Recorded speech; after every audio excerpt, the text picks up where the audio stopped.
Hi friends, তোমাদের এই ভিডিওতে আমি আজকে দেখাবো যে কিভাবে অ্যালকোহল গোত্রের IUPAC পদ্ধতিতে নামকরণ করতে হয়। এছাড়াও অ্যালকেন, অ্যালকিন এবং অ্যালকাইনের IUPAC পদ্ধতিতে কিভাবে নামকরণ করতে হয় সেই সম্পর্কিত আমার অনেক ভিডিও করা আছে, তোমরা প্লেলিস্টে গিয়ে দেখে নিতে পারো। তোমরা অ্যালকোহল গোত্রের নাম বলো, এদিকে অ্যালডিহাইড গোত্রের নামকরণ বলো, বা অ্যালকিন বলো, অ্যালকাইন বলো, সব কিছুতেই হাইড্রোকার্বন অর্থাৎ কার্বন এবং হাইড্রোজেনটাই কি এখানে নায়ক।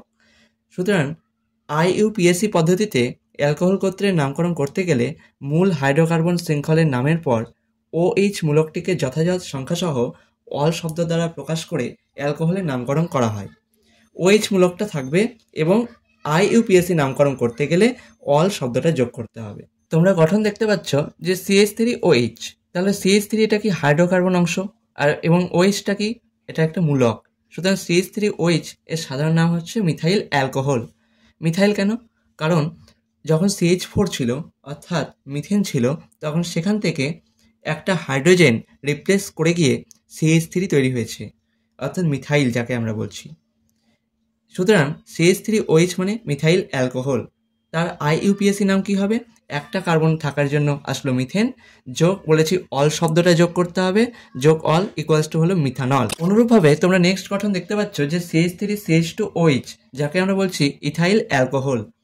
কিন্তু IUPAC পদ্ধতিতে নামকরণ করতে গেলে দুটো কার্বন থাকার জন্য আসলো ইথেন, যোগ অল শব্দটা যোগ হয়ে হলো ইথানল। ইংরেজি নামকরণ দেখো, ETHANE ইথেন, এখান থেকে ইটাকে রিপ্লেস করো, হলো ইথেন যোগ অল ইকুয়ালস টু কি হলো ইথানল। একইভাবে CH3CH2CH2OH, যাকে আমরা বলছি N প্রোপাইল অ্যালকোহল, এখানে এনটাকে নেওয়া হয়েছে নর্মাল হিসেবে। এটা কেন নেওয়া হয়েছে সেই সম্পর্কিত জানতে গেলে আমাকে কমেন্ট সেকশনে জানিও, আমি এই সম্পর্কিত একটা ভিডিও বানিয়ে দেবো। IUPAC নামটা কি? প্রোপেন।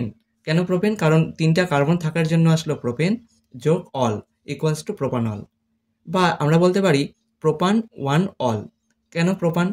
কারণ এই দেখো, একটা, দুটো, তিনটে, কটা কার্বন আছে?